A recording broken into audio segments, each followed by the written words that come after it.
Hi, my name is Crump, and today I'll be finishing the first part of my new level, Blackout. So last time we recorded, we got pretty far. We got done with the first half of the first part over here.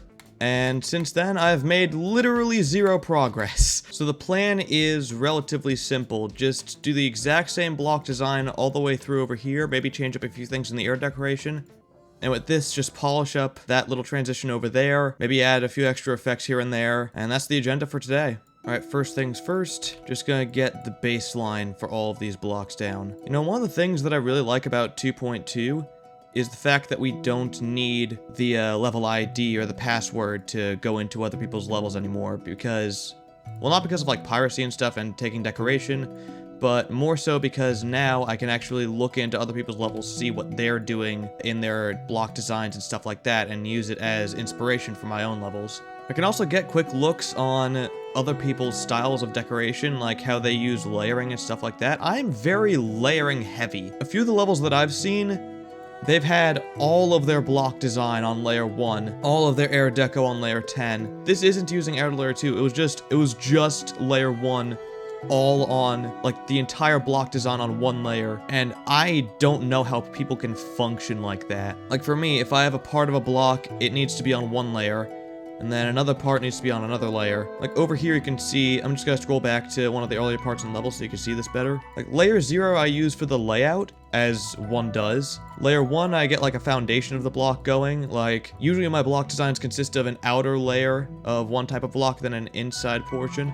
Layer 1 is usually where I put like the base of the block. Like, if I'm gonna make it on a black backdrop, I usually put that here. Layer 2 is where I go into more detail. Layer 3 is where I fill in the middle part. Again, everything needs to be on a separate layer for me. Layers 5 and 6, a few extra details in the center. Layer 7, I have no clue what I'm using it for. Then layer 9, I do it for one portion of the 3D. Yes, I have different portions of the 3D in different layers, because I actually assigned them different colors. The top one I made a little bit brighter, the side ones I made a little bit darker. So I assigned different colors to those and put them on different layers so I can better categorize them.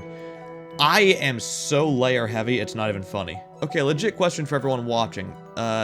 If you build levels, do you put your zero opacity groups on group 1 or group 999? Like, for me, I always put the no opacity group on 1, but I've seen other people do it on like 10,000, 9999. Yeah, as the part goes on, it's my intention to make everything look like it's blending together more. That's why over in the beginning, there's a bunch of like segmented, separated block designs. But over here, now they're larger, they're more complex, they're more tied together. And there's stranger shapes too. Alright, it appears as though I've made the outline for all the blocks that I'm going to be having in here, so next order of business is optimization. I'm going to take out some of these blocks, replace them with the scaled up versions, and set them all to opacity 0. There were a few people saying that drift was a little bit too object heavy, so that's why I'm making sure over here to delete anything that I don't need. I also need to be more conscious in the future and now of making my block designs too complex, because a trend that has been emerging is that block designs are taking a back seat to effects. Like particles, camera triggers, stuff like that, those are taking the forefront more and more in decoration. Like, you'll see some of the rated levels, and I'm thinking in my head, 2.1 block designs were so much better, but those levels, like the ones that we're seeing now, actually look better. So I need to kind of find a way to remove the implicit over-prioritization that I have on block designs. Okay, I really don't want to have to decorate all of this area, so I gotta find a way to kill the player over here before they get to that spot. Maybe I could use some of these things to make like a circular pattern. And we're gonna have to put this into the earlier parts of the level somewhere to make it connect, but I feel like this is just a solid option for ground spike-esque things. Let's get one more layer back here, but let's put it on B1. Then let's put some glow on blending T1 over there. That'll work. Oh, that's really nice. I need to move this around a little bit. Can't put it over here because then the player will die. Well, I can. Let's do that. Edit group, extra. No touch, I believe it is. Show hitboxes. Yep. That crowds the vision a little bit too much. Can't really see what's going on next. I feel like we could still use these things to fill in some dead space. I don't think that these kinds of decorations can be something that are plain and out in the open. They need to be something off to the side or at the bottom to add a little bit more texture. Because the way that I've set up my decorations, that a lot of it uses blending colors. So what's happening is, despite these being on a higher layer, or a lower layer further back than what they're supposed to be behind, because I'm using blending and low opacity stuff, you can still see these elements more prominently than the stuff that they're behind. I wonder if having these down here is going to make the player think that they have to go up here. If that's the case, then I'm deleting them. I've set the precedent throughout this part that these objects can't be touched. So what's going to happen when I put one of them over here as an obstacle? I need to make sure that these objects can be touched and they will kill the player in order to establish that as a fact so that it doesn't seem out of place over here. No touch is not enabled over there, so that means now when I put in that element over here, it will be natural and expected that the player dies when they hit it. Yep, that looks good, I think. Yeah, one of the bad parts about 2.2 is that despite the levels looking better, they are infinitely less sight-readable. Like, levels prioritize appearance now over gameplay.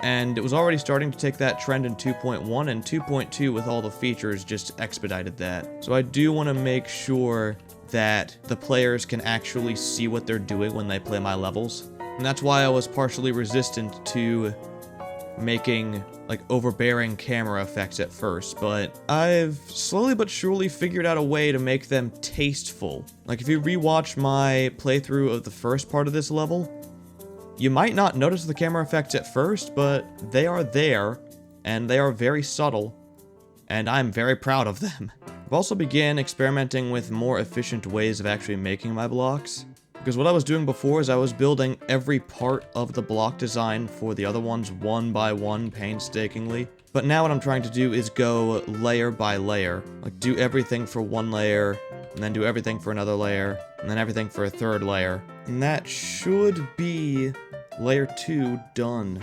What did I have on layer 3? Right, the interior. Okay. This one should be fairly simple. I just copy-paste all of this inside of the dead space within the blocks. Sorry if my voice sounds a little bit weird. I am getting over the flu, I think. Like, just super high fever, coughing a lot, not having a fun time. May not seem like it to anyone who's watching, but this is going by faster than normal. I take a long time when I'm building stuff normally, and this is going by incredibly quick. I usually give myself time to talk about other stuff. But nah, I'm locked in. Now we're on to the 3D stuff. Woo! I have a good feeling about my chances of getting featured with this. Because if I keep up this quality, I feel like I'm in for an epic rating. Because I'm also trying really hard to make sure that the gameplay is readable. Like that spider orb, you couldn't see it. So I need to go in there and change maybe the angle of the camera when we're approaching that part.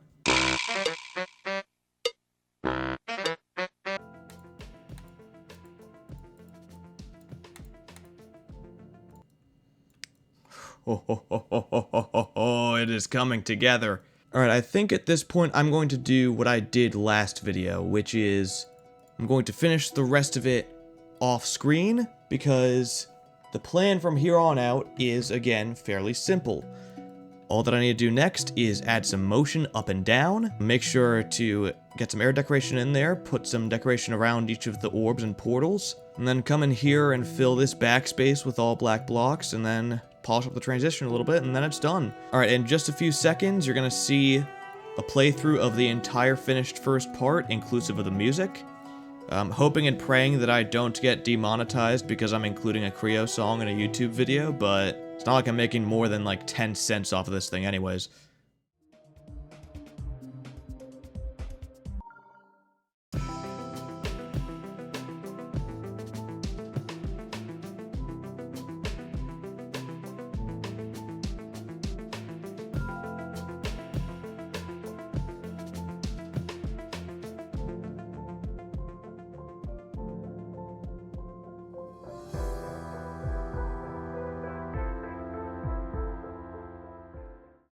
Alright, thank you all for watching the video. If you enjoyed the video, then leave a like. Also, please consider subscribing. It's completely free, can always change your mind later.